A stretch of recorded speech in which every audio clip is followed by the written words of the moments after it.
All right, folks, it's time for another edition of the Online Dinner Party.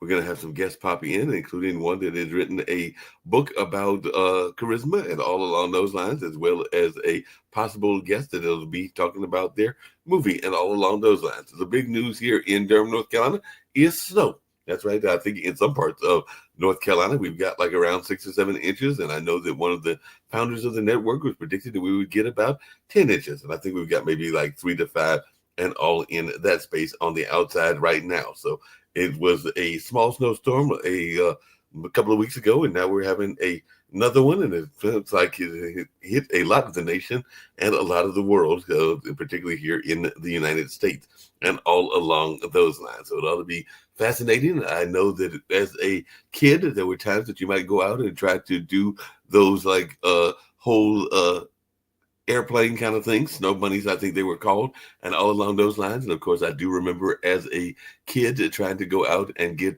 snow cream made, which is ice cream made out of the fallen snow. Some people say that with all the chemicals that are in the snow, that it probably wasn't good for us. But as a kid, you really didn't care because you were just enjoying the flavor, and it was like an ice cream and all in that space. And I know the last snowstorm that we had, which like I said, was probably about a month and a half ago, there were some kids that took their clothes basket, and there is a small hill here in my apartment complex, and they were going down that in their clothes basket. So they made their own sled and everything like that. And I'd heard the local news talking about that the last snowstorm, they ran out of sleds, so they had to order some more. So hopefully kids have got sleds that they can go down some of these small hills and all along those lines, because it's 4 o'clock, so they might be doing that once the snow starts tapering off and all in that kind of way. So it ought to be fascinating to see how people handle the snow. Some people might be trying to get some hearty food, maybe some soup. I know that I'm a fan of chicken noodle and minestrone and things like that. So there might be some people that are trying to get that kind of flavor and all along those lines, the flavor of the season, I should say, and in that space. I was actually talking to one of my coworkers, and she was going to go feed the birds, because we know that sometimes the birds are not ready for this kind of weather, and a lot of the animals are not ready for this kind of weather.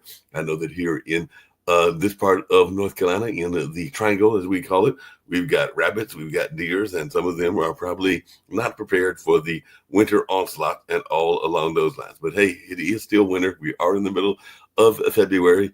And of course, there is that whole notion of Valentine's Day. As a matter of fact, the Cultural Arts Center that I work at, they did 2 Valentine's Day shows. There were also a salute to Luther Vandross and all along those lines. So Franklin did that. He was the Sandman on our Road to the Apollo show, and he did a great job in that regards and in that space and all along those lines. So it ought to be interesting to see what goes on in that space, and maybe we'll hear from him and later on, because I might reach out to him and see what he's got going on in his mind, and if he wants to pop on the show to talk about that show that featured even some musicians from the whole New York area, because I know there was a violinist that was from New York, and I think one of the vocalists was from New York as well. But they were definitely honoring Luther Vandross with just honoring the Valentine's Day theme. I think they ordered like about 100 roses or something like that. I never saw those roses handed out, so I don't know what they did with those roses or if they made use of those roses, but hopefully they did, since it is a Valentine's Day, or was last weekend, and all along those lines. But I know I've got 2 guests. I might have a third one joining us that is written a documentary about the whole Flair bartending scene, and I'm waiting to hear if they're going to show up as well. They were scheduled, and we did have 2 of their people that have been on past shows as well. So we're going to see if Deborah Richards, who has been a past guest on this show, gets a chance to appear as well. But, one of the things that a lot of people are fascinated by is this notion of magnetic allure. I just said that it was Valentine's Day, and a lot of folks are wondering about that and how that plays out and all along those lines. And some people say that certain folks have charisma and they know how to hustle and all along those lines.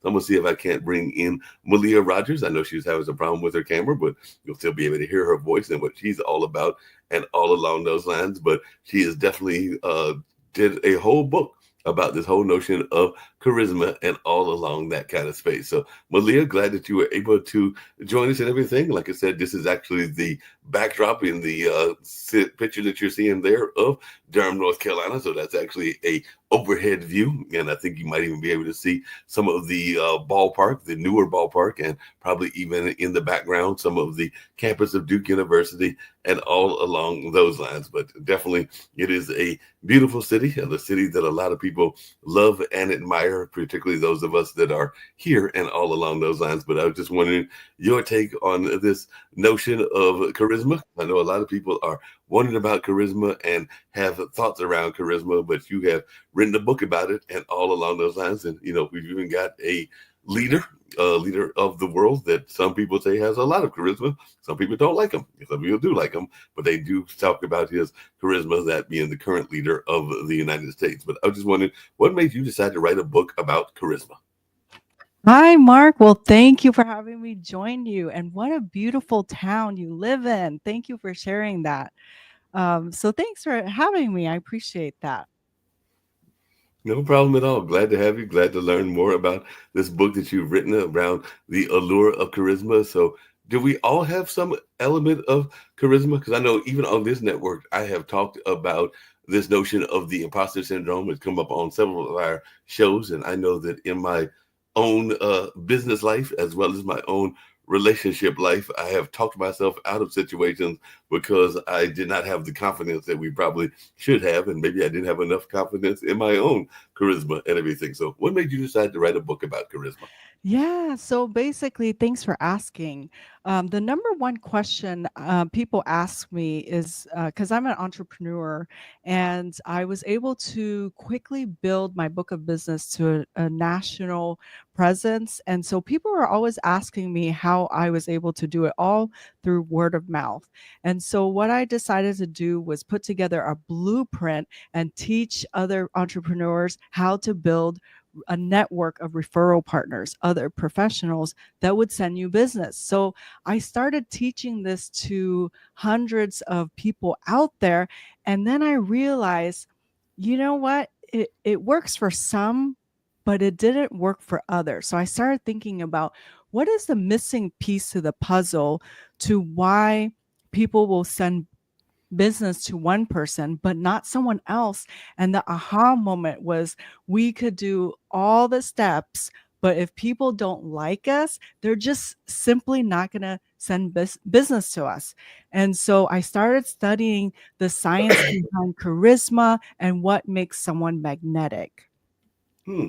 That's interesting, everything, because I know, like I said, there are some people that are considered to be naturally charismatic, and there are some even in the political realm that are having that kind of charm. I mean, some people would say that, and I would argue that they're probably right, that both in some way Barack Obama and the current president have that natural charisma, and sometimes it can be good for them, sometimes it can be bad for them. So, how important is it for us to recognize our own charisma? That is a great question. So the encouraging thing, I did like 2 years worth of research on this, and I found it encouraging that charisma is something that can be developed over time. So some of these people, the influencers that you, in fact, that you mentioned out there, were probably once unpolished. And so the formula with charisma, I found that was easy to explain was Vanessa Van Edwards. She came up with this formula, and charisma is the perfect balance between someone who's competent and warm.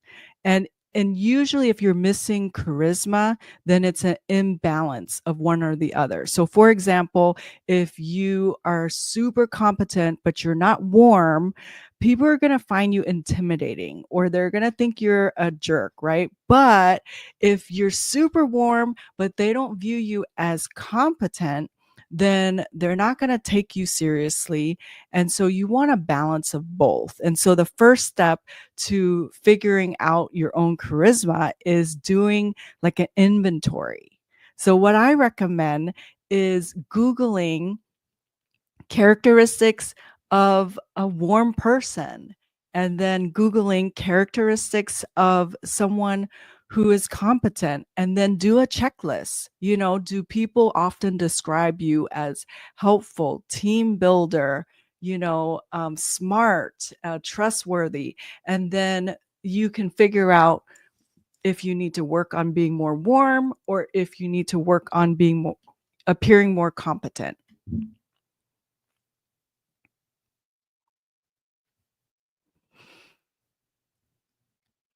Mark, I think you're muted. That was not going to be good and everything. But I was going to say before I bring in some of the other guests and all along those lines and everything like that, I was curious because I kind of alluded to it and had Deborah on before, and I'm getting ready to bring her on shortly. She's written a movie about flair bartending and has been involved in the Hollywood industry for a number of years and all along those lines. But there's this notion of the fear of rejection. I know that, like I said, whether it has been job opportunities or relationship opportunities, I have probably not pursued some of those situations for exactly that reason, the fear of rejection and the fear of not being competent enough or being confident enough, I should say, as well. So what do you say in your book to try to get people past that very common fear? Because I think it is a common fear that's probably prevalent in our society. Yes, I agree with you, Mark. That fear is one of the number one things that hold people back. And like you said, not only professional, but personal level as well. And so we're humans are really funny creatures because we're the only species that actually make up stuff in our head that hasn't happened yet. And then we get really worried and then it like holds us back. And so I think it's a self-imposed ceiling, but the main reason we don't want to feel rejected is, well, we fear rejection, and so that's why our brain tells us not to do something, right? So oftentimes it stops us and prevents us from pursuing our dreams, our goals, or reaching out to that person you really wanted to reach out to. And so I do have several different ways to mitigate that. But one of my favorites is something that Mel Robbins that she recommends. It's called the 5-second rule. Have you heard of that before? I think I've heard of different 5 second rules. Like, of course, there's that infamous 5 second rule about if food drops on the table, don't pick that up within 5 seconds or don't eat it, and all along those lines. So, heard that 5 second rule, and there are other 5 second rules as well.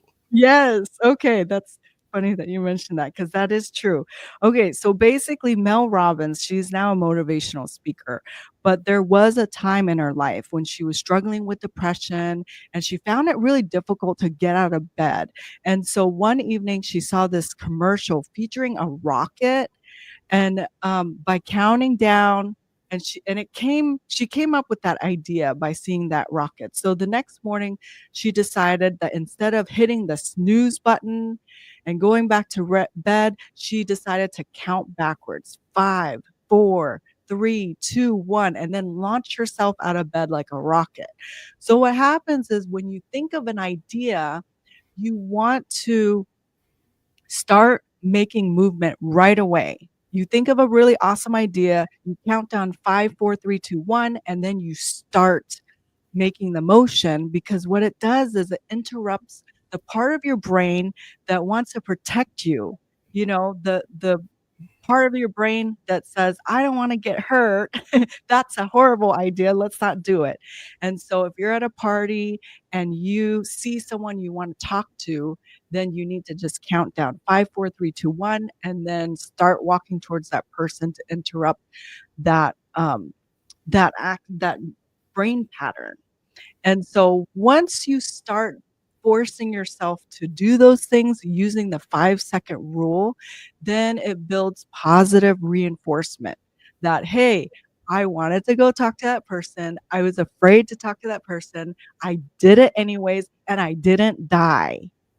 Yeah, that makes a lot of sense. Like I said, I'm gonna bring in Deborah, and she is definitely a woman that I've had the pleasure of interviewing a couple of times, and I would definitely say that she is a person of charisma, and she definitely is not afraid to tackle the rough side of Hollywood because she definitely talked about some of the bad things that went on in her own Hollywood career and all along those lines, but she's now got a film out about the whole notion of flair bartending. And we've had a couple of the flair bartenders on this show and all along those lines. But I'm thinking that she might have even had some time where she was fearing rejection and creating what some people would call a specialty movie, because the last movie that I saw about flair bartending was the old movie that Tom Cruise was in called Cocktails and all along those lines. So I was going to bring in Deborah and see her thoughts around this whole notion of this movie that she's put together and all along those lines, and just this thought about the importance of charisma, because I'm thinking that you have been in Hollywood for a number of years, and I know that just from having interviewed you in the past and everything like that. So what is your take on the importance of charisma to Hollywood? Because we've even seen a lot of Hollywood, both past and present stars that are still being very charismatic. I would be lying if I said that I probably won't be watching later on tonight Hollywood Squares, because it's fun watching some of those old actors that are still out there and all along those lines. And I think that airs on Wednesday night. So I don't know if they've reached out to you yet, Deborah, but they should, because they've got those other folks, so they need to reach out to you as well. But what is your take on charisma, and how much did you have to dig into your charisma toolbox in order to get this movie made, which will be premiering very shortly? You're on mute. You're on mute, Deborah. Gosh, oh my gosh, sorry. I was just saying hi, Mark, and hi, is it Malia or Malia? Malia. Malia, pleasure to meet you, and it's great to see you again, Mark. It's always a pleasure to be here, so thank you so much for having me. And on the topic of charisma, wow, it's interesting, because as a director, you have to talk to different people that you're working with different love languages. And so I think charisma comes a lot into play with that, with the interpersonal relationships that you have with your cast and your crew. And, it's always hard trying to figure out whether someone's going to respond to the carrot or the stick. And, or, like different people respond to things in different ways.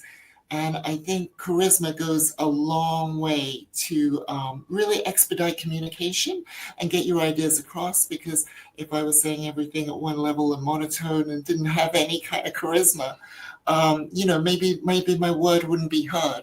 So I think it's, charisma is an important ingredient of being a film director. But, there's so many ingredients that go into that salad. But also talking about confidence, because you were mentioning about, confidence. It's strange because, again, my lens of the world is through a director's, paradigm. And it's tough, man. Confidence is tough because, when you make a movie, it takes so many years, and you have to keep that motivation level up, and you have to keep that confidence up.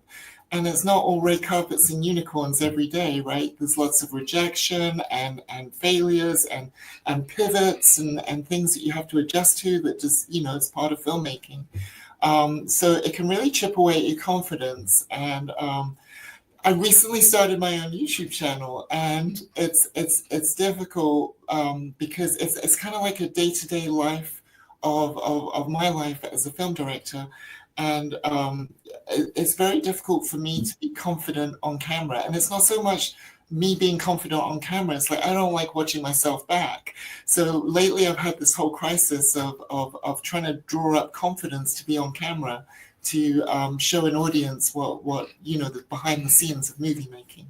But that's my take on charisma and confidence. Right? No, that makes a lot of sense. And this is for both of you. And then we'll bring in Lincoln Solar as well very shortly. We might have another guest will come up shortly also, and I'll see if they show up. I think they were going to show up closer to 4:30 or 4:45 and everything. But I was just wondering, because I've always heard this notion that a lot of us are, particularly in the entertainment world, are introvert extrovert. So we actually have the quality of both of those and everything like that. So I just wondered to both of you your take on that and everything like that, because I'm definitely thinking that a lot of us are probably not wanting to be put in one box or the other, and we probably have qualities of both and everything. And I do know that that's very common in the entertainment space. So I'd love to hear your thoughts around that, Malia, but also yours as well, Deborah.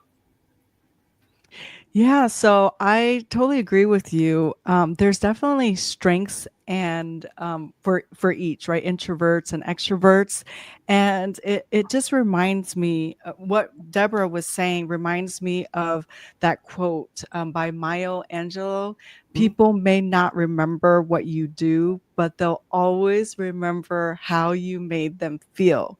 So I think that communication is really important, regardless of if you're an introvert or an extrovert.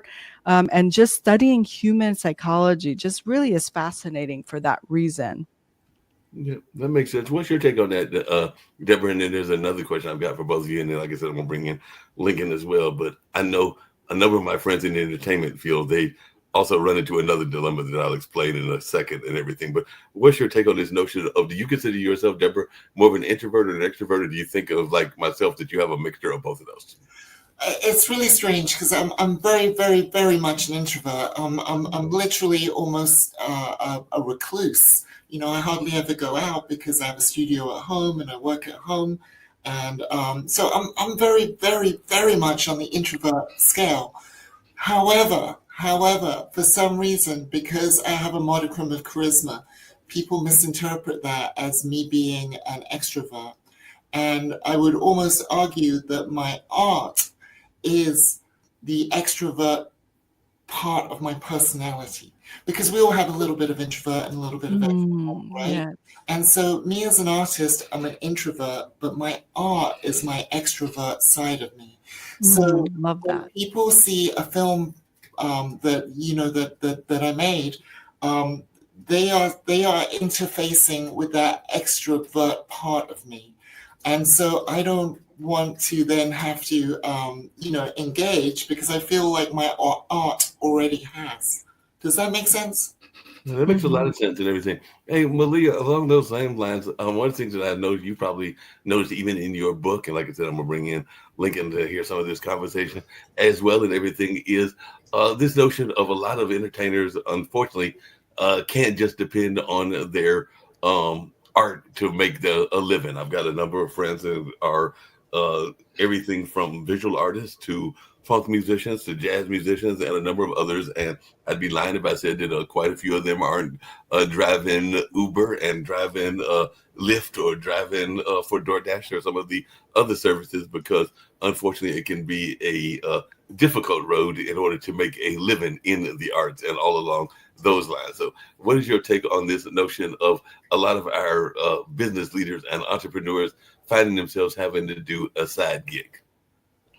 Yeah, that's a good question. And that's not just in the entertainment world. I think that with the cost of living increasing, more and more people are having to do side gigs. And so basically, a side gig, you want to think of it as kind of like a bonus level in your life, like something that you do to earn extra money. Explore your passions or build skills that's apart from your full-time job. Now, some people end up making side money from it, and some people end up making enough money to quit their day job. And so I think that's becoming the norm now. Yeah, that makes sense.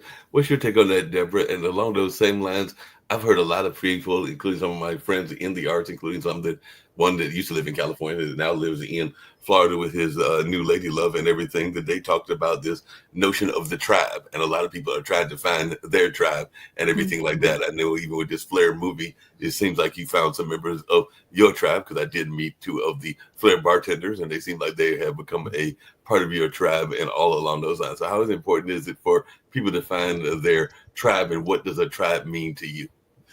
Oh, look, we are genetically encoded from dinosaur days, right? To find tribes, because and this is why branding, funnily enough, is so powerful, because we're genetically encoded to respond to these triggers. I mean, back in caveman days, if you weren't in a tribe, you couldn't protect the women, you couldn't protect your food, and you couldn't hunt together. So Mhm. it's like literally genetically encoded within us to tribe together. And I've always said that, I'm a big advocate of education. I'm a former film school brat.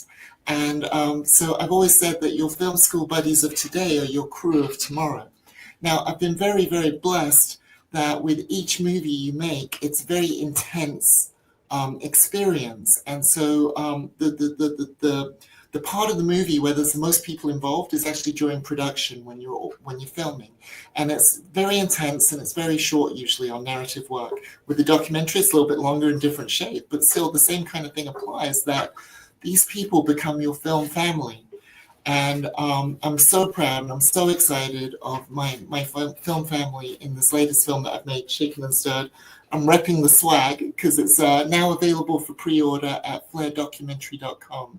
But yeah, finding your tribe is everything. Loneliness is the biggest killer, I think, right? Oh, I agree. Yeah, definitely. We, according to Maslow's hierarchy of needs, the sense of belonging is one of the top needs after food and safety and shelter. You're taking me back to Psychology 101. Yeah. Speaking of that and everything, Lincoln, share a little bit about your background and what you've got going on. Because like I said, I know that I had invited you to come in as well, and you've got a interesting background also. So share a little bit about what's going on in your world, because I know that you have also talked about being a variety of businesses, because I know that you've been everything from a mountaineer to a physicist to a computer software entrepreneur to a hypnotherapist and a psychotherapist. So you've definitely done a lot of work with people from different parts of the spectrum. And we oftentimes hear people talk about the spectrum as well. So how did you get into these multitude of careers? We talk about careers, and it sounds like you've been one that wanted to explore a lot of different things, kind of like Deborah does as well. But what made you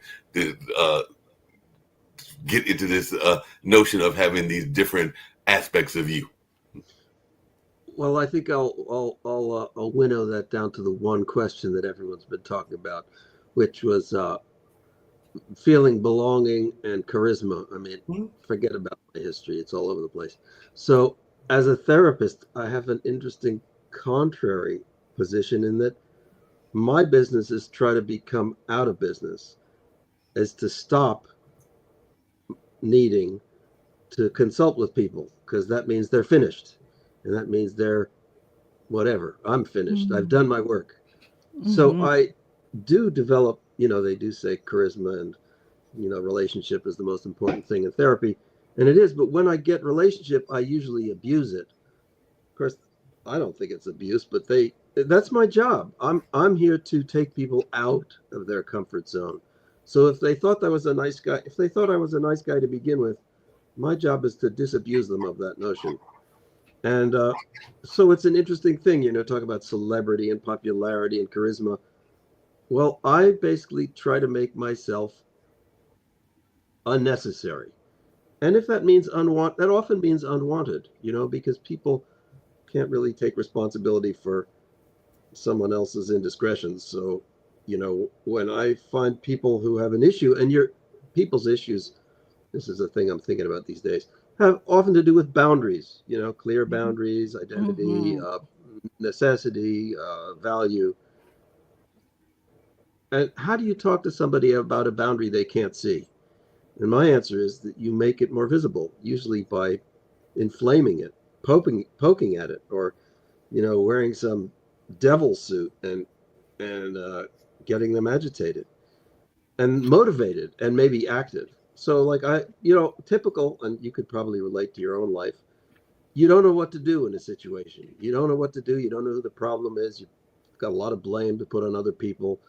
You can't really see your own faults, because if you did, you wouldn't have them anymore. You would have changed them. So my role is to come in and annoy you. And some people are very sensitive to that, and it gets them motivated. And other people find it a challenge. And they rise to it and they say, I can take that and work with it.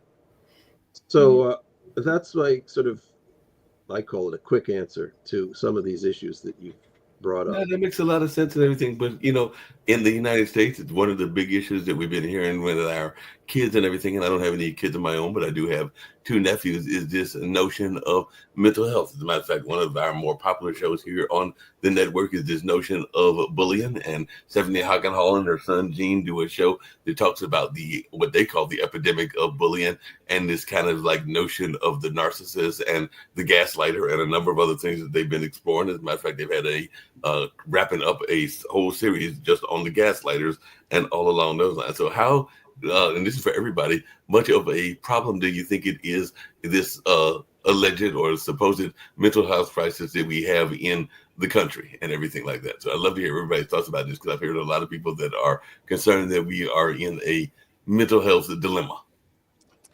I can share a little bit about that. As a health insurance broker, I speak to people nationwide about health insurance, and a big concern is mental health.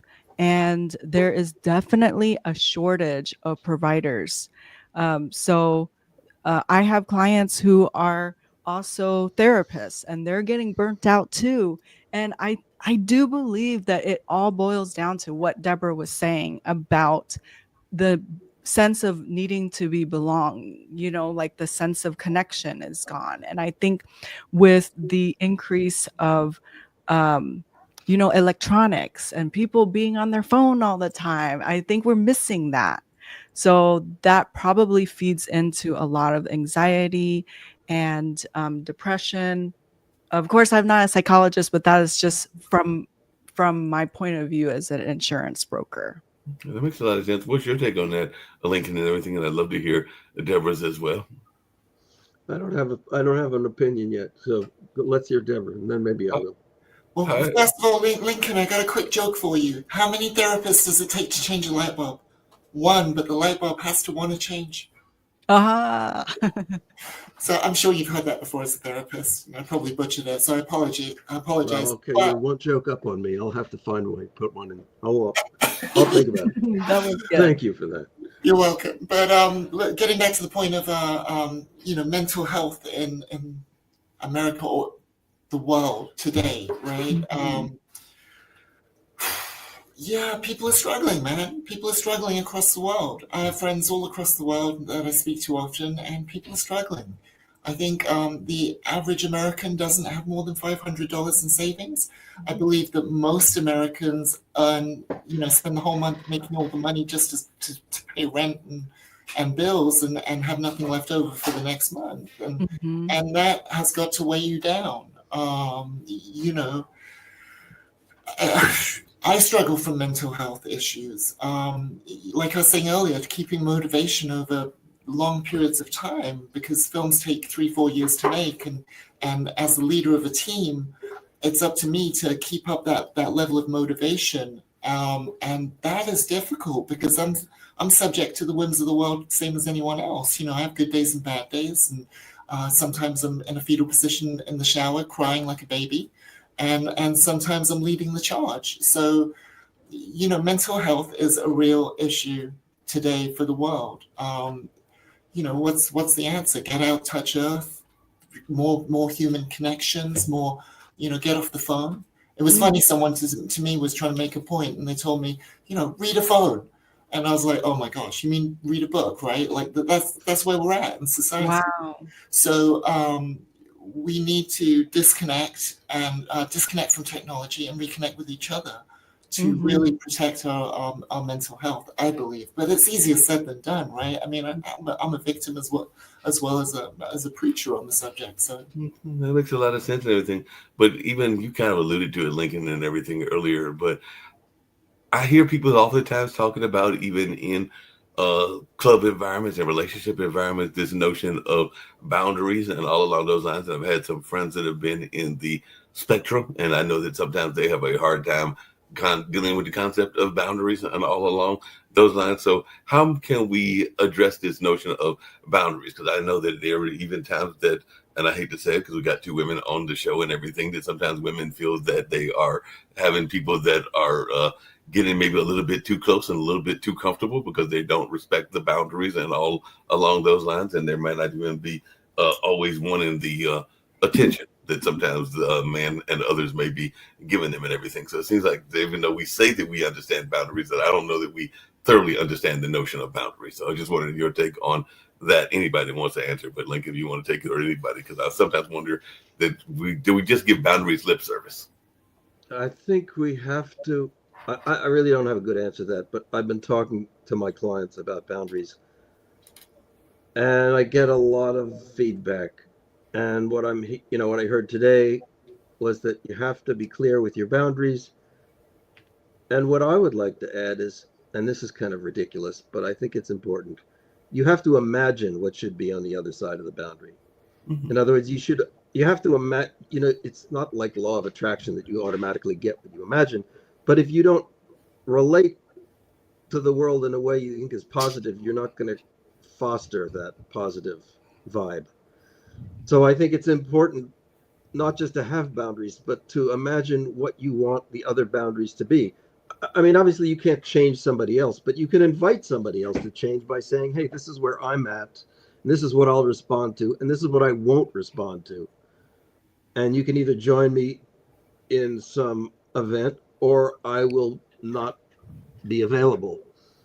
So I think there's a certain courage to this, right? Because you're saying, this is where I'm going to go, this is where I'll be, and this is where I won't. And I don't see a lot of that courage, right? People are in our society, we get more and more insular and more safe and more withdrawn, not just into the phones, but into our neighborhood and behind our fences and into our culture. I mean, this is what we're seeing in the US, right? It's all nationalist and xenophobia. And man, I was reading to my son The Adventures of Huckleberry Finn. Mhm. This is not stuff, right? I mean, it's amazing to think of how people thought about black people 150 years ago. Right. They weren't human. Mm. So, like, hello, this is it's a danger to start thinking that way. Anyway, I told you I didn't have an answer, so there's my non-answer. No, that was a good answer and everything, because as you were saying that, I was actually thinking, and sometimes I reflect on situations, whether they're my own situations or family situations. And Deborah may have heard this story before because he's been a guest on some past shows and everything along those lines. But sometimes, even in the boundary conversation and everything, you sometimes have to be willing to challenge the boundaries and all along those lines. And I think that my dad has been a good example of that. He's a visual artist, and he definitely uses his art to address issues. Because he talked about he had a picture of a fire alarm, and it was basically this notion that we give thoughts and prayers to a lot of situations, but we only give thoughts and prayers. So we give lip service. We don't really put action behind it. So he made a art piece about that, and that was his way of tackling a boundary situation and showing it through his artwork and all along those lines. And another example of that I point to something that Dad did was we used to have I work at a cultural arts center when I'm not doing this podcast in the world and everything. And we had a church that met there regularly. And if you go to any certain types of churches, they are known to kind of descend on any new person that comes into the office and everything. So they come to a church service, they're going to descend on them to try to get them to come to the service. So in a way to kind of put them at a disarm them, but also let them know that that wasn't his interest in coming. He was just coming to drop some stuff off to his eldest son, which is namely me and everything. He kind of playfully told them that he didn't know why they were descending on him, because he was basically on the opposite side of that religious dialogue and everything like that. And he's not really that, but he was just using it as a form of disarming so that they would leave him alone, basically, and everything. So I don't know that we do enough of that. Sometimes you've got to disarm the other side and everything. So I just wanted y'all take on that, because I think that that's one of them cases where you can use a boundary challenge to kind of disarm and let not get yourself get caught up in what can be an infringement on your rights. So, interesting thing I learned about boundaries recently is that boundaries is not just about keeping things out, but they're also about protecting what's within. And so, um, this really helped me to think of boundaries more like fences, where with gates, where you're letting certain things in and out, correct? So, and the really fascinating thing is that people think that by setting boundaries that it's actually going to weaken the relationship, when it's actually going to strengthen the relationship, because then what happens is you improve communication, you have mutual respect, you reduce resentment, and so you're basically teaching others how to treat you. Yeah, that makes a lot of sense and everything. I know one of the other things you've talked about, Malia, and everything is this notion of the importance of standing out in a competitive industry. And I think we've got two other folks on this show that are definitely in a competitive industry, because you can't get more competitive in my mind than the music and entertainment industry and all along those lines, and even to some degree the therapy industry and everything. So I was just wondering your thoughts on what are some of the ways that someone can leave a lasting impression, even if they are in these competitive industries, whether that's therapy, which is what Lincoln's in, or whether that's the filmmaking world that Deborah's been in for a number of years. Yeah, so it is definitely my industry. I'm the insurance industry is super competitive. Just in the state of Idaho, where I live in, there's over 100,000 licensed agents, and I compete on a national level, right? And the thing is, we all sell the same exact thing. My competitor down the street is offering the same products as what I'm offering. I don't have any special product that they can't sell. And so it's very important in my industry to stand out. And at first, this was a concept I was really uncomfortable with, because I always thought self-attention seeking was a bad thing. And then I heard someone say this. They said, it's not the best product that wins, it's the best marketed product that wins. And so we're the product, right? So Deborah in the filming industry, she's got to stand out. I love that she's doing the YouTube channel, because that's going to actually help her, set herself apart. People will get to know her. They get to feel like they know, like, and trust her. So I think that's really huge in standing out. Doing videos, like, videos really are intimidating. But from what I've heard from everybody I've talked to that has been successful doing it, they say just do it.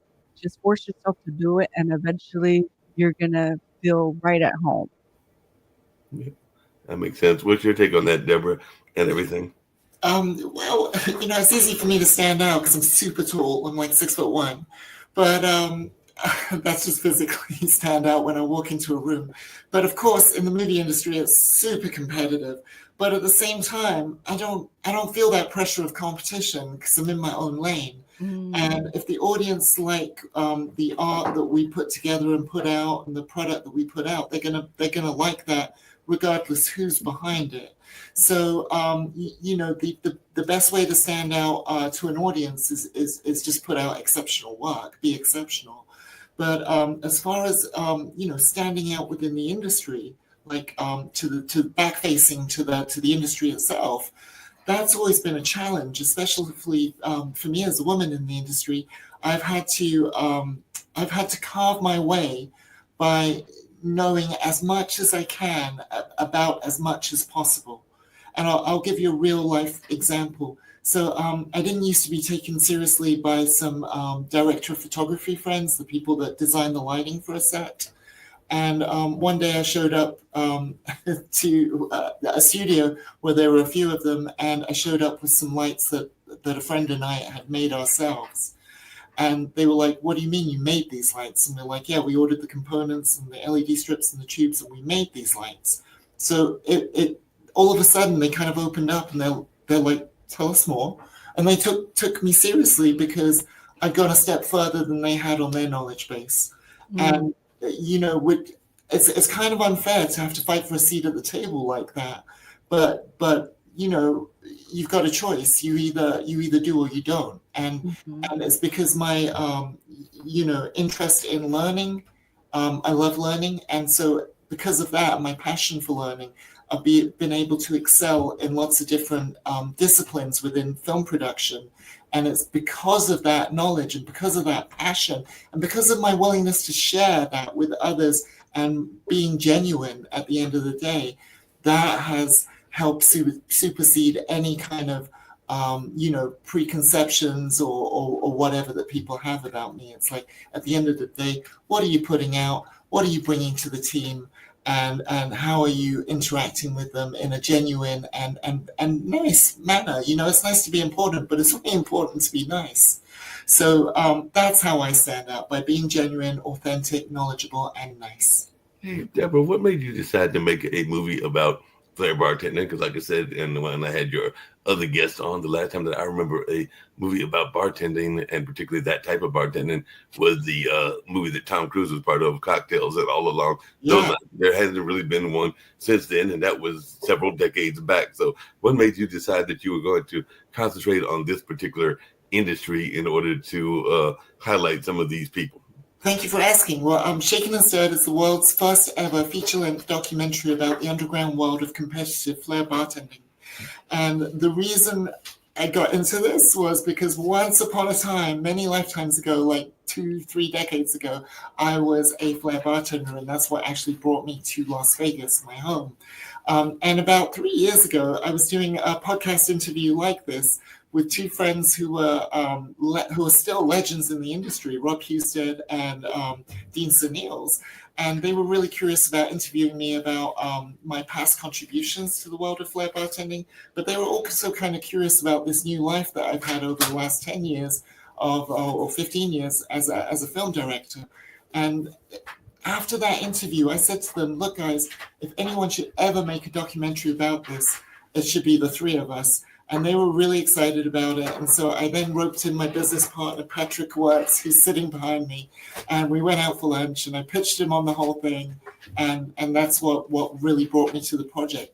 But the other second big thing that I have to mention is that one of the hardest things of filmmaking is connecting it to an audience. Mm-hmm. And because of the relationships that we have with Rob and Dean, our business partners, they're still legends in the bartending world, so they had access to that whole world. So we literally had a connection to a grassroots following of bartenders all around the world who are in anticipation of this film, and that was the thing that convinced me. Wow, we've got a grassroots audience here who are eager for this content, and so let's make this movie and serve it up to them. Sounds like wonders on everything. Hey, Malia, one of the things that I know you talk about in your book and everything, and it seems like there's almost a contradiction in term, because you talk about generosity, and I consider myself to be an empath and to try to be generous when I can and all along those lines. But some people would say that they are almost diametrically opposed. So what do you say to those folks that look at generosity and magnetism and see them as almost being like the opposite sides of the coin and everything like that? Because when I saw some of your background, I'm going like, wait a minute, generosity and magnitude, those are oftentimes seen as like the flip side of each other. Yeah. No, that's a good point. I don't think anyone's ever brought that point up to me, and I see the validity in that. This quote kind of helps me think of gratitude. Gratitude is a currency that we can mint for ourselves and spend without fear of bankruptcy. And that is by Fred DeWitt Van Ambert. He's a publisher and author. And so when I talk about gratitude, I'm not just talking about gratitude as in monetary, but gratitude basically is it's something that if you practice and you develop over time, then people will gravitate towards you. So it actually makes you more generous, and people will be naturally more attracted to you for that reason. Yeah, that makes a lot of sense. What was you going to say, Deborah, and everything, your take on this notion of generosity? Because I sometimes think that we are not generous enough. And I know that there were, even during the pandemic, efforts for people to show that kindness could win and all along those lines. And there was these various kindness challenges that were taking place both during the pandemic and I would say even some that have taken place after the pandemic. So are we giving kindness enough respect? It's a great question. I think I think any of the positive virtues, whether it be kindness or generosity or anything positive, falls under the Venn diagram of the light. And I believe the light will always defeat the dark. And honesty and truth and all the good virtues, all the things that, there was a movie, K-Pax, with Kevin Spacey, and he plays an alien, and they said something along the lines to him of, does your species know wrong from right? And he said, every species in the known universe knows the difference between wrong and right. And fundamentally we do, right? And so there's always that inner struggle of, making the right decision on whatever. But I believe in people, and I believe in humanity, and I believe people are good inherently. Okay. And the only reason why people are not virtuous or good is because they're hurt, and hurt people hurt people. But we are inherently a good species. I have to believe that. I believe in humanity, and I believe in positivity, and I believe in the light. Yeah, just along those same lines, Lincoln, in your matchmaker profile and everything, you have a quote that I said I was going to ask you about and everything, because it's a interesting quote, and I'd love to learn more about what you meant by it, because you said that our personalities float like foam on the deeper ponds of our personality. You don't get real control of your life until you learn to swim below the surface. So what exactly does that mean, and what do you mean by that quote and everything? Because it sounds very powerful and poignant, but maybe folks don't quite get it in the way that I'm interpreting it. But I'd love to hear your interpretation of the quote as it comes from your pen. You're on mute. Thank you. I guess I'm not that positive about the human race. Sorry to throw cold water on everything. But, I saw the smirk. But, it's part of a professional liability. I deal with people's problems, so I hear about a lot of problems. I work to get people above their problems, but then I find that people's problems have the solution that's usually down below the surface. So I don't know if it makes too much sense, but if you can look at the light as all the positive things we can create, and the dark, not as evil, but just confusion, chaos, uncertainty, unresolved, distorted, things like that. I don't find that there's a lot of structure to support the light unless you go down and fix the foundations. I mean, that sounds like I phrased it in a very sort of mechanical framework that makes perfect sense, but we're talking about psychology. So, the old joke is like, I blame it on my mother. But, for God's sake, so many of these problems you can blame on your mother. I mean, yeah, your father does a certain thing too, but so many people have not been mothered. And you say, well, there's never been a manual for how to be a good parent, which there hasn't. And, this is why I have a kind of negative view. It's like humanity is here to prosper, not necessarily you. So prosper means having kids and growing and maybe destroying the earth with your irresponsible guardianship and poor ecological management. But, you have the kids, you raise the kids, and then hopefully they get therapy and don't screw up their kids too much. And it all rolls along. And so where's the light? Well, everybody's sort of reaching for the light and hoping for the light. And everybody's trying to leave behind their mother or whatever their problem is because they don't know how to solve it. Fair enough. Some clients come to me and say, I shouldn't have to pay for this therapy. And I completely agree with them. But, here you go. I guess here's my kind of base thing. In an intact culture, everybody supports everybody else. An intact culture, a family. It's not a nuclear family where everybody's isolated from their neighbors with a fence. It's a family where your relatives are supportive and everybody's on the same side. And we seem to be getting further and further away from that. I mean, you'd think we'd be coming together, but I don't see it. Or maybe it kind of oscillates back and forth. But anyway, everybody should have a therapist, then you shouldn't have to pay for it. But here you go. You don't have $200 an hour? Can't talk to me. So some of my clients says, I found somebody who's cheaper than you. And I say, okay, it's not, I can't afford to charge less because everybody I work with is in my heart and I don't have that many room for too many people in my heart. And it's like, you have to build a family. I'm like rent a family or rent a father or something. And it's expensive. So, I mean, I guess the bottom line, and I don't know how you get to this bottom line, is you have to build a community that supports you. I mean, you talked about that, Maslow's third level on the hierarchy of needs. But how do you build that in this society where we seem to be going in the other direction? That's a You good know, question. you know what we call rent a father in the movie industry? What? A manager. But the interesting thing is I don't manage. I just annoy. Right? I just tell you, I just try to put a fire under your butt. I don't take responsibility, which is slightly different, right? So I'm Right. maybe Well, you're I'm not not getting 10%, so it's totally different. I'm rent a backseat driver kind of thing.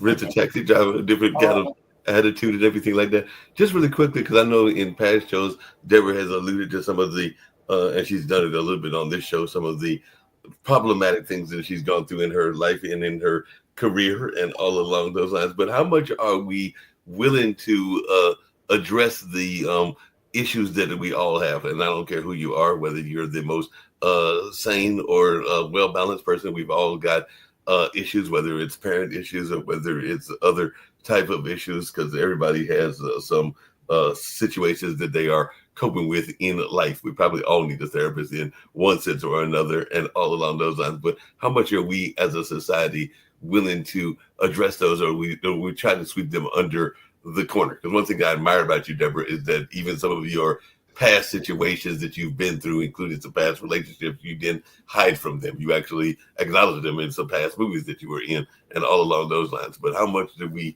are afraid to tackle those difficult topics?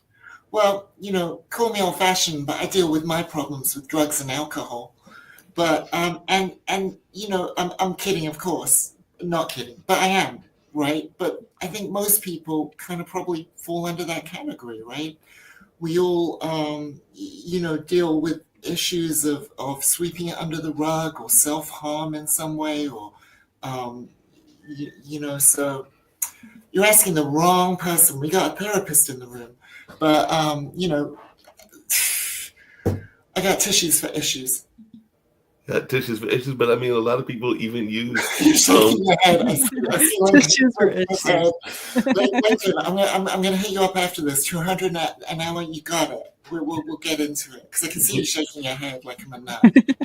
getting into it. Maybe he could solve one of those problems and everything. But I know some people, like you mentioned, drugs and alcohol. And some people also are addicted. I think we talked about it on some past shows, Deborah, to the whole notion of sex and the internet, which is actually what Malia kind of alluded to earlier as well. So it's not just alcohol and drugs, but people also get addicted to other aspects of life as well, and that becomes a problematic part as also. So are we just become so much of an addictive society that we become addicted to everything? Because I mean, even some of the TV shows that I mentioned can be addictive. I'd be lying if I told you that I don't enjoy watching some of those true crime TV series like Criminal Mind and things along those lines and all along that space. But there are a number of those kind of things that can be addictive in nature.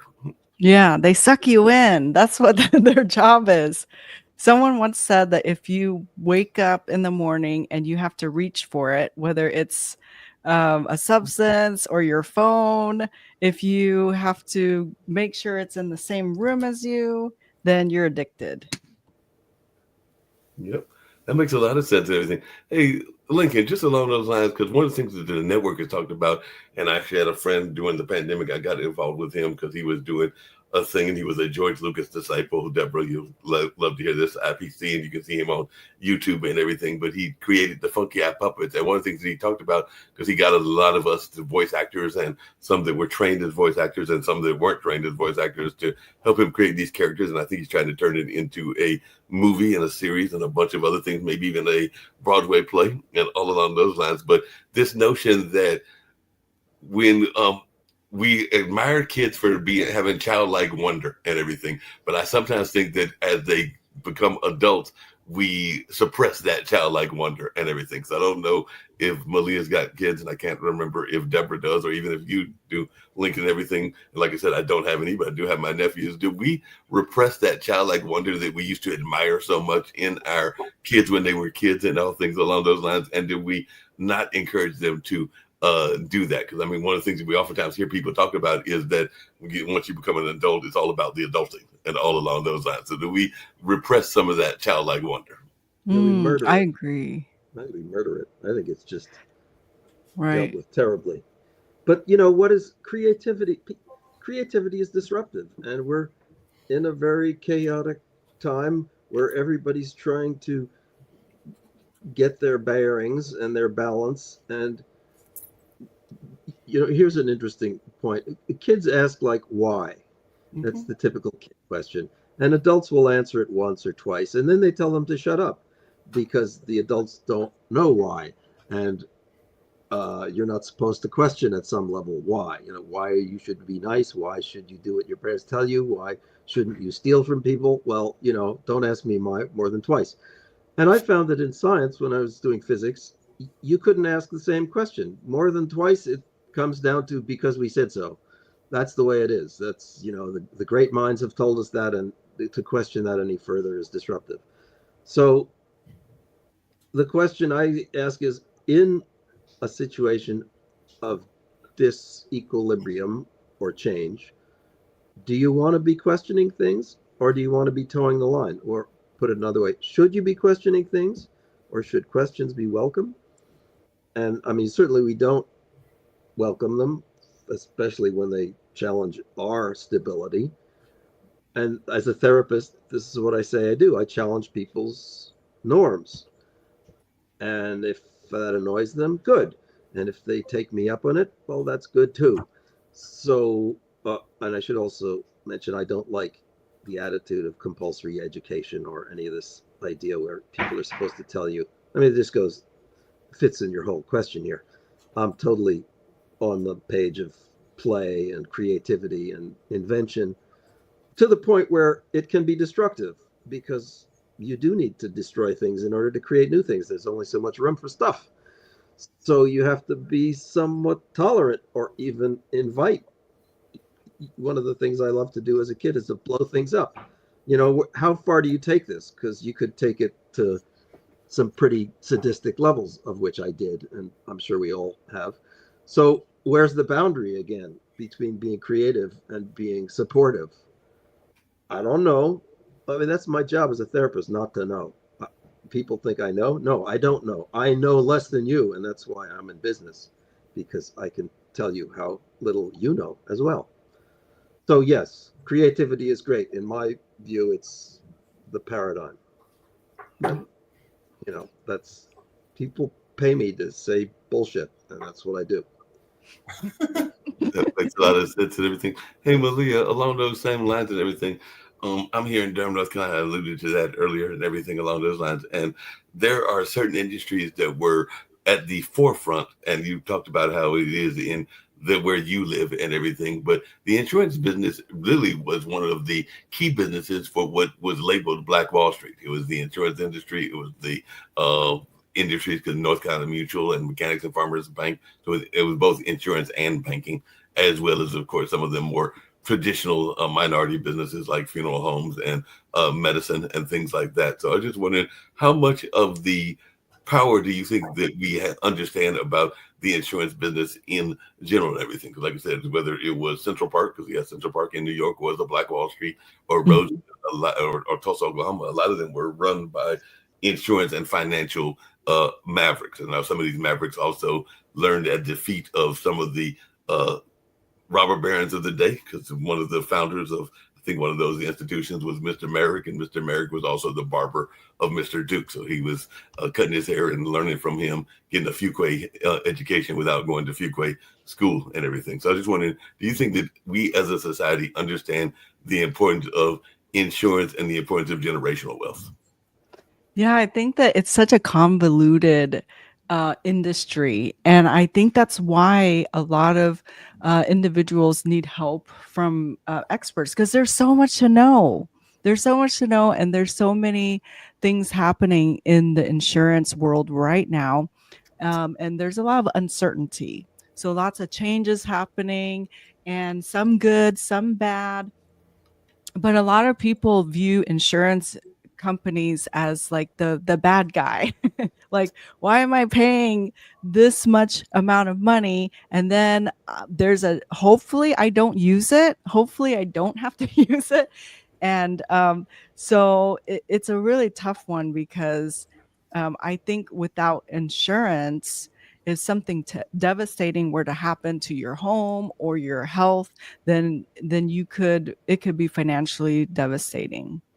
Yeah, that makes a lot of sense. Hey, Deborah, along those same lines, and I'd be lying if I said that I am totally prepared. And I know that my parents are about to be, well, mom is 82, about to be 83 in May. And that makes dad about to be getting ready to near 85. And a lot of times we don't like to deal with the fact that we have aging parents and what could be coming, because just like we're born, we're all going to eventually die and all along those lines. So how much do we as a society, particularly the creative class, try to avoid those hard topics and everything like that? Because I'm thinking that you even had to be putting some things in place for your own legacy should you be leaving anytime soon. And we're not trying to wish that on you. We want you to be around till the 2080, 2090, or however long we can keep you here on the planet and everything. But how important do you think it is in terms of us addressing the inevitable? Oh wow. I think it's just a very, very human thing to just not think about it and put it off and just, and quite naturally so, because if you're an atheist, then the moment you die, you will never know. Right? Mm. So if and that's the paradigm that I subscribe to. I'm personally an atheist. I'm spiritual, which I know is a contradiction, but we're all contradictions. I can see Lincoln already squinting and making faces. But so I'm an atheist. So the moment I die, I won't know. So unless that DMT trip, unless everything that happened in that DM trip is true, and then I'm going off into another universe and there's weird beings, and who knows what's on the other side. I guarantee you this. Whatever is on the other side, it's not what any of us think, if there is an other side. But it's just also mind-blowing and like, it's too big for our little human brains to comprehend, or at least mine. So I just, I don't think about legacy or the inevitable or the afterlife.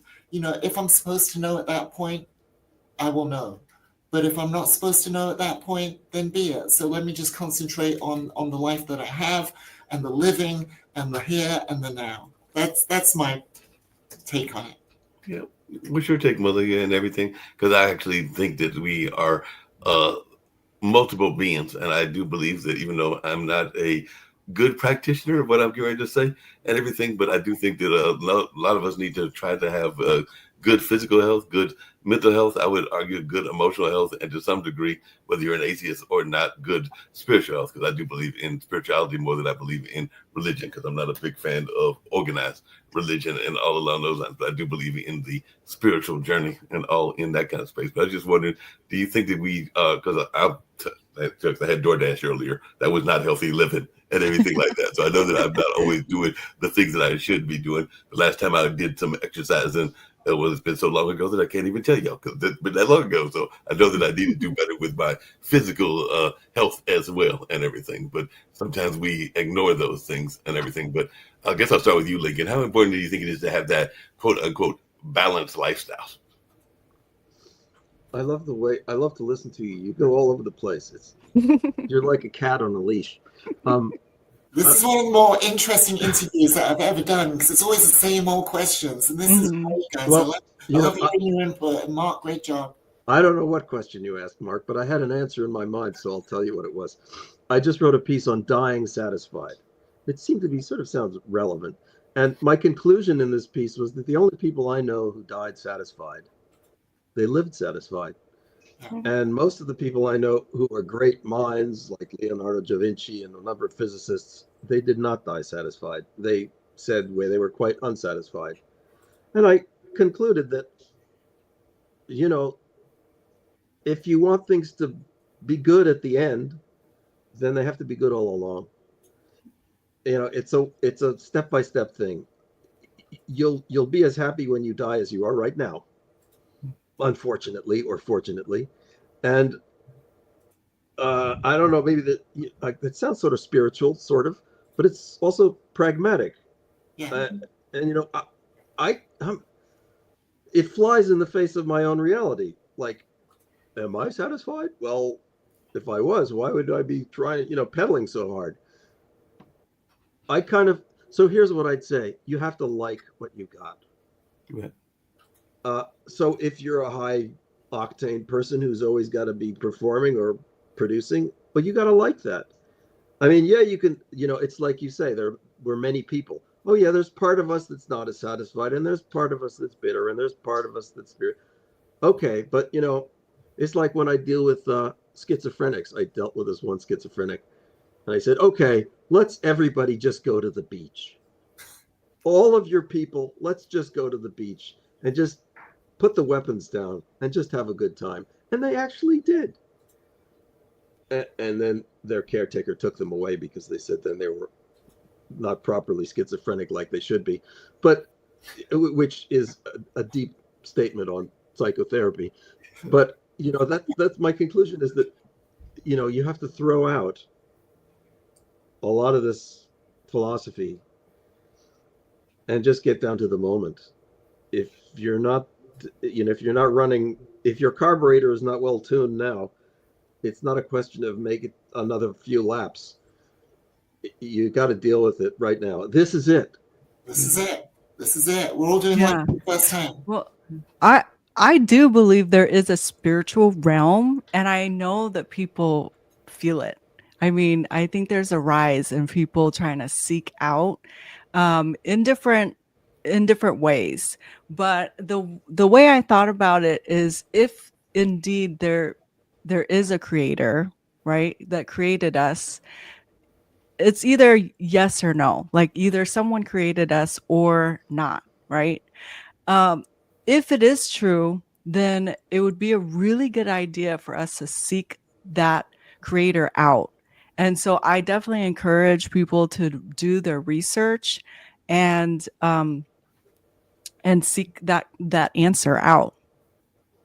Yeah, it makes a lot of sense and everything. You just reminded me of why I am a director, because the position of God was already taken. So that job was already taken, so you could have that job. As you were thinking that, Lincoln, I was actually thinking, because for years my parents created a radio station in the mid 70s. It was like from 76 until about 88, because they were frustrated. It's part of the reason that I was attracted to Pod TV, because they were frustrated by the media landscape of this particular era. But that's why my parents created the more traditional radio station that was on and everything. But there was a blues song that was being played regularly during that time, and it was this notion of they hadn't seen a armored car at a funeral home yet. And I don't remember the blues artist that sang that song, but that notion is very real and all along those lines, because basically they're saying that unlike maybe the Egyptians that tried to carry it with them, nobody recently has been trying to carry it with them, and all along those lines. So you can attain all this wealth, but is it going with you wherever there is, and all along those lines? So that was something that I loved playing that song on a regular basis, because I couldn't think of any well-to-do people that had had that armored car at the funeral. They might have had the hearse and everything else, but you never saw the armored car there at the funeral, because you're not going to take the money with you. So there's no need for the armored car to be there. So I did like that lyric and everything. And Lincoln, you'll get a kick out of this also and everything. But I have written certain short stories and certain like play kind of things and everything. And one of them is literally what you just said, but it was in the Reagan era, not the Trump era. So I had a character that I wrote that basically was in their therapist's office. And while they were in their therapist's office, they were pointing out all the insane things that were going on in the world. Because I wrote this when I was in college in the 80s and everything. So they were pointing out pollution. They were pointing out all the injustices, kind of like the race stuff that you were saying and everything like that and everything. And the punchline at the end of the short story was the therapist was asking the patient, who is the real insane people and everything. And the person that was the schizophrenic character was basically like, well, y'all say that I'm the crazy one, but when I look at the people in the politics and everything, they look like they're really the crazy ones, and all along those lines. And then I had them going off and having a conversation with their friends, Napoleon, I think it was Mahatma Gandhi, and a number of other folks that were in their space with them in the schizophrenic wing and everything like that. But the gist of the short story, or this particular satire, was who is really insane, those of us that we claim are sane, or those that are the ones that are supposed to be the sane ones. It's an old story. That's right. Yeah. Well, like I said, I brought it and created my own version of it and everything, and I enjoyed it, and all along those lines. But it was a fun one, and maybe we'll turn it into a movie. Maybe Deborah could turn it into a. You remember the movie King of Hearts? That was one of them. Yeah, that was one. Yeah.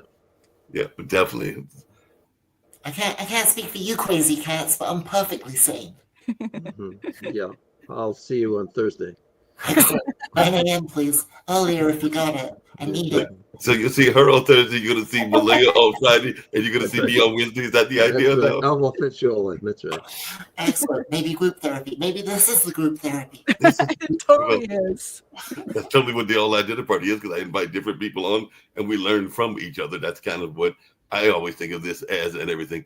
And we're going to wrap up shortly. I certainly enjoyed this conversation and everything along those lines. But I do have a things I do with all of these shows, and they, like I said, usually run an hour and a half to 2 hours and everything. So I'll start with you, Malia. If there's anything that you haven't got to that you would like to get to in terms of the conversation, and any things that you want to tell about the book. We kind of alluded to it, Magnetic Allure and everything, and how people can get that book and everything. And also, I guess I'll just ask you as a precursor to that, how important is referrals? Because I know a lot of people talk about referrals, and your book even deals with that. But sometimes I think people don't even know how to get a successful referral and everything. And I am guilty of having thousands of business cards, and I don't know that I always do a good job of following up with those business cards and everything. So how important is it for us to have a referral system? Yeah, so I think that referrals is the reason why my business, catapulted to serving thousands of people nationwide. Because here's the deal. If you have a service or a product to offer people, then cold calling, door knocking, chasing leads is just not fun. So the whole thing with the idea of referrals is that it's other professionals that have the target audience that is your target market, and it's other professionals sending people your way. And so it's 92% of consumers will trust referrals from people that they know, and you're 4 times more likely to do business with someone who was referred to you. And so that's super important. And I do believe that all it takes is one person to blow up your business. So if you're just starting out your business and you're looking, you're struggling with finding ways to earn business, I would say definitely focus on building referral partners. That makes a lot of sense. Everything. Tell folks again how they can get in touch with you if they want to learn more about the book and everything. And one thing that I do with all of these shows is I let people give their message of positivity, because it is a global network, Pod TV. So I try to get everybody to give a message of positivity. So if you want to share your message of positivity to our global audience. Yeah, my message is that anyone can be magnetic. So you think about materials that are magnetic, they draw objects to you, and people can be magnetic as well. And so in my book, I talk about 9 characteristics that make people magnetic, and they're all characteristics that can be developed and built over time. And you can find information on my book. I also have a free workbook that you could download on maliarogers.com. My book's on sale for $12.99 on Amazon. There's also a Kindle version and an Audible version as well. Just really quickly before I get to Deborah, what are some of those 9 traits that are of the magnetic person? And hopefully they'll go get the book and learn more about them in detail. But what are those 9 traits? The 9 characteristics are: magnetic people are interesting. They have a tribe. They have a magnetic signature voice. They know how to unveil hidden gems in others. They radiate appreciation. They serve others. They know how to connect, like they know how to match make. They're also they also have a captivating presence online. They're charismatic and they're courageous. Well, we look forward to hearing people learn more about how they can develop those traits and all along those lines. Deborah, is it too late for me at 62, one, to still be a parent? We were alluding to that earlier and everything, and I think that I've given up on that dream and everything. And is it also too late for me to become a flair bartender, or can I become a flair bartender at 62, about to be 63 in July? Oh my gosh! I think anyone can become a flair bartender at any age if someone's gonna give you a bottle to throw around and a job to serve people. I wouldn't recommend picking up bottles and throwing them at age 60 plus because it's a dangerous, it's an extreme sport, right? But there's no reason why you couldn't if you truly wanted to. But I'd like to give out a positive message. You were saying about positive messages. Yeah, so I just want to let everyone know that if you watch Shaken and Stirred, you will become more intelligent, you will make more money, you'll become more attractive to the opposite sex, and you will feel happy deep within you. So you can save 10% off right now and pre-order it at flairdocumentary.com. And it doesn't get more positive than that. No, it doesn't get more positive than that whatsoever. So please go get there and get all of that. They will come and find out that they have gotten all those wishes that they want. If they wanted to get with Halle Berry, if they wanted to get with Tom Cruise, apparently if you watch this documentary, you can now do that in your life and everything. So apparently that's what's going to happen by watching that documentary. Whatever those wishes are, you can have them happen for you just by watching the documentary, if I'm hearing Deborah correctly. I feel like Lincoln's going to charge me even more now. No, just regular family rate. Oh, great. Just the regular family rate and everything.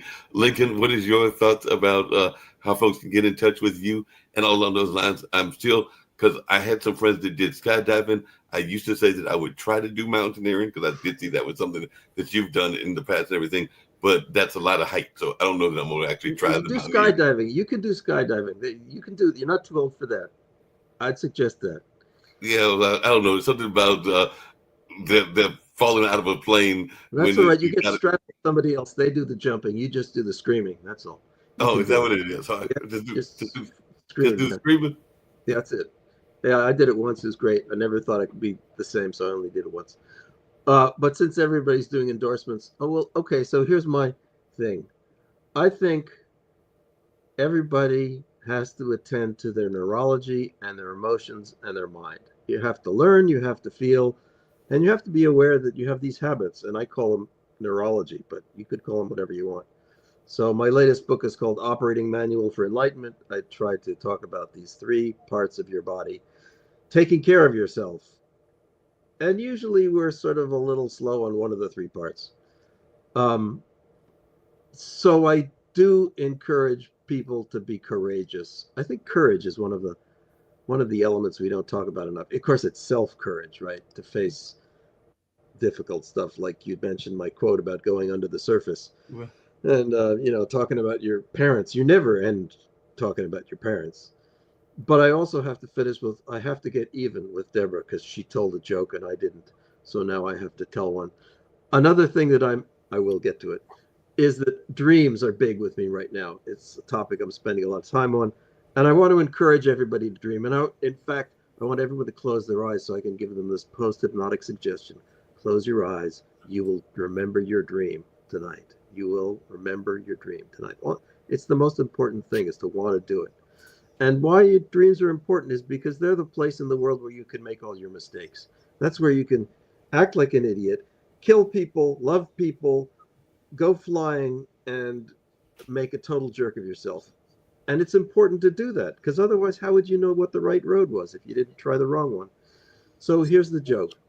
And this is a real dream, not mine, but someone else's. I am being chased by a gorilla. He is very large and menacing. I run away. Finally, I realize I must face him or keep running away. As I stop and face him, he turns into a man who tells me, "You must be more specific when talking about your feelings." Can I just quickly say about dreams, right? So I once called up my manager and he said, "Debbie, I have to tell you about my dream." And I'm like, "Well, what? And he's like, the dream was you and I were sitting in this office at this big agency in Hollywood, and I could hear your last film playing in the background. And I said, so I'm paying you 10% for you to tell me your dreams instead of realizing mine. And that's why he's my ex-manager. Yeah, he's your ex-manager. He's not your current manager. You got rid of him and everything. Because I don't pay him to tell me his dreams. I want him to like make mine become reality. So Yeah, that Good. makes a lot of sense.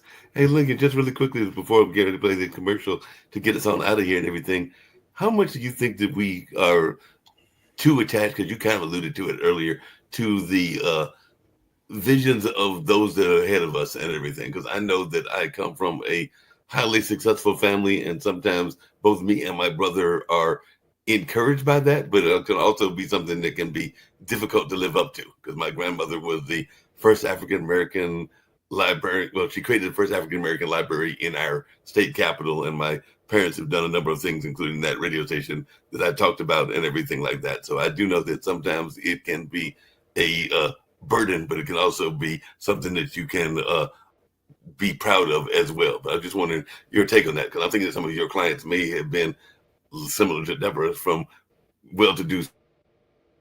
They might have had some past successes from their ancestors that they're trying to live up to.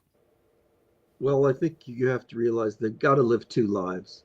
You can live at least two lives. You can live a life in which you're successful, and that sort of fits Malia's story of being charismatic and having a lot of clients and respect in business. But if you actually want to do unusual things that change the world, they're going to nail you to a cross if you're unlucky. And you'll probably be lucky if you get away without any bruises. But anybody who's got some really big ideas is going to be got a big target on their back.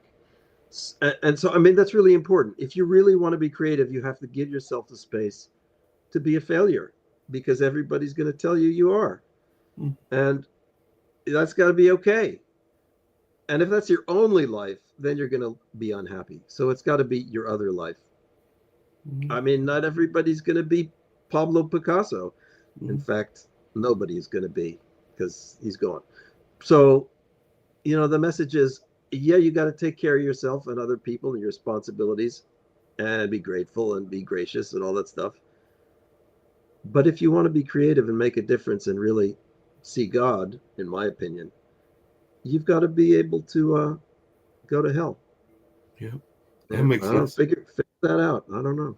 Yeah. 1000%. I've got complete as an artist. You know, I've been a full-time writer director for 15 years, and as a professional artist, it is hell. It is, because you're basically setting yourself up for failure and to be a target and to be a punching bag. And you know, not all your ideas are going to be great, but you still have to explore them. You still have to try, and so it's a very strange place being an artist. But it's definitely. But that's what Mark said. What do we do with kids who want to be creative, and are we supporting our own creativity? And you know, these are the answers to that question. It's dangerous to be creative. Maybe you shouldn't support your kids to be too creative. It's really dangerous and everything along those lines. But the other issues that happened, and I know it's happened in my life, I think it's happened in yours, Deborah, because you've been on past shows and everything. But there's a number of what a friend of mine calls those dream stealers and everything like that. So I don't know how you have dealt with that, because I'm sure there were people even on this movie that were telling you all the reasons that you shouldn't make a movie about the Flair documentary world, just like I'm sure there were people that were telling Malia that she shouldn't be as successful as she is in the insurance space, and even you, Lincoln, in the therapist space, because I do know that there's a number of those dream stealers out there and everything like that, and a lot of people that like to get the rewards of the pay. You were earlier alluded to that, Lincoln, because I've got some friends that are always complaining that they don't like it when people want to get their consulting, but they don't want to pay for the consulting. A friend of mine, Ray Pasco, calls it the brain drain, which is very common in the creative world and everything like that, where they will drain your brain but not pay you the rewards and everything like that. So how do you deal with that, Deborah? Well, I think there's three kinds of people in the world: those who, watch things happen, those who make things happen, and those who wonder what happened.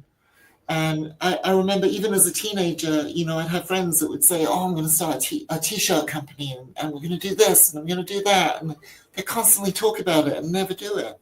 So, energy vampires or dream stealers, as you call them, they're not even in my vision. I'm in my own lane. I'm doing my own thing. I heard someone say the other day that you shouldn't listen to, unless you're going to a teacher or a professional, you shouldn't really listen to advice unless that person has a financial interest in your success.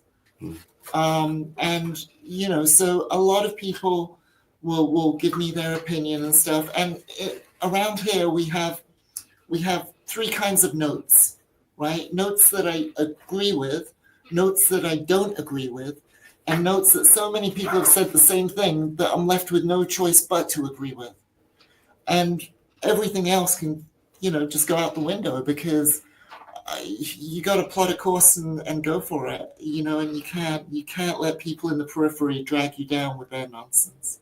Yeah, that makes a lot of sense and everything. I want to go out with Can Do Spice, but I'll start with Malia. But if everybody got any last minute thoughts that they want to share before I play Can Do Spice and get us on out of here, this has been a great conversation. I look forward to having all of you back on some future editions of this show or some other shows. Because as Deborah knows, I will definitely invite you back. I think this is back her third time being on one of these shows and all along those lines. But always good to have these great conversations. So Malia and Lincoln, y'all are definitely invited back as well. So Malia, any final thoughts before I get ready to play this Can Do Spice, which is a woman that actually did a natural supplement dedicated to her father and all along those lines. So any last minute thoughts, Malia?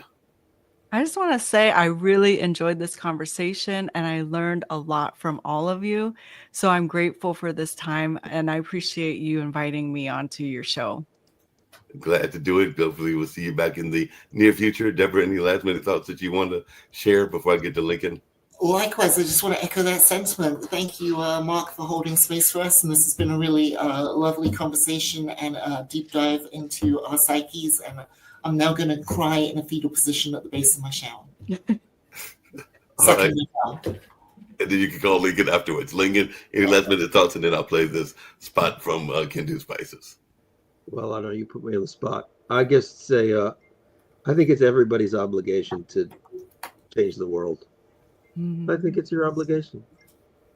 If we're all Jesus Christ, then that's where we look forward to, and I think we can do it. So don't shirk.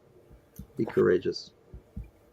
Can I just add something really quick to that? Like my sister and I were talking the other day, and we were talking about all the problems in the world and all the stuff that's aggravating us. And she said to me, "Why are we talking about this if we're like little ants on the back of the dog? Why if we can't change the world, why are we talking about this?" And I said to her, "We're talking about this so the world doesn't change us." Very good. Yeah, powerful statement. On that note, we're going to go out with Can Do Spices and maybe one about a organization that is helping women that have been through abuse and everything, that being Natasha House and all along those lines. That's in Virginia. But we're going to get on out of here, and I've thoroughly enjoyed having all of y'all, and I will see y'all back on another online dinner party in the not too distant future. But great conversation, and I look forward to seeing all of you back on future shows, as well as being at another edition of the online dinner party on next Wednesday, which will be the 26th. But right now, we're going to get on out of here and have these particular commercials. So we'll catch you later on. You know how people love to enjoy food and don't understand how to flavor their food or how to replicate a meal? They're interested in supplements, but don't know where to begin? Well, what I do is I take the guesswork out of enjoying flavor and wellness with my flavorful spice blends, so that they can create delicious meals with healing benefits. Can Do Spice was created to help cooks at any level enjoy healing through food. Every spice blend was designed to give added health benefits of natural herbs. Every blend is complete. There's no need to add any additional spice for a delicious meal. Saving you time and money while adding supplements to your meals can be both tasty and fun. My earliest memories in the kitchen began with my father, Kenny Can Do Bond, so it was fitting that I would name this line after him. I have always looked to natural remedies to supplement the body, and I found myself hiding herbs and minerals in foods for my family. That's when it hit me. Everyone needs Can-Do Spice. Everyone should be having this. It's an exclusive brand for cooks at any level who want to create flavorful dishes with healing benefits that can satisfy the body and soul. Add a little spice to your life. Give Can-Do Spice a try.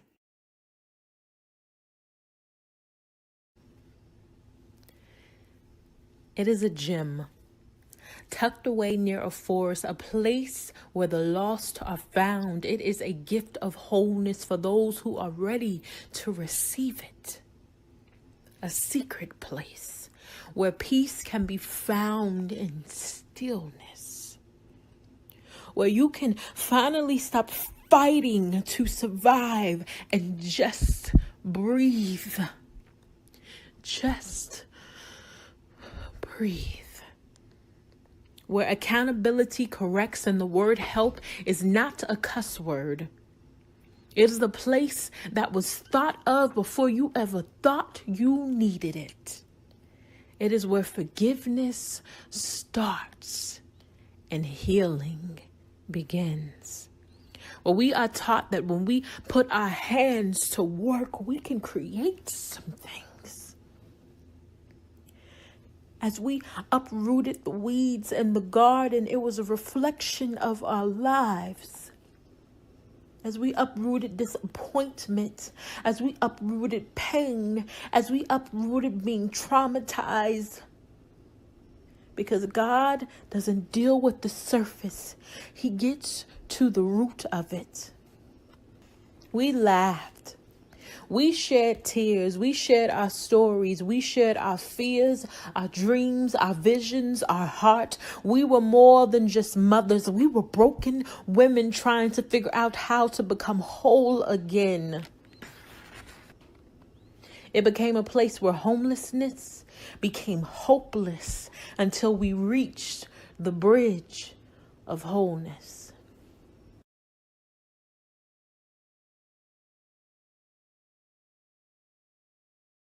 If you're talking, they will hear you. We all want our kids to grow up safe and healthy, so we show them how.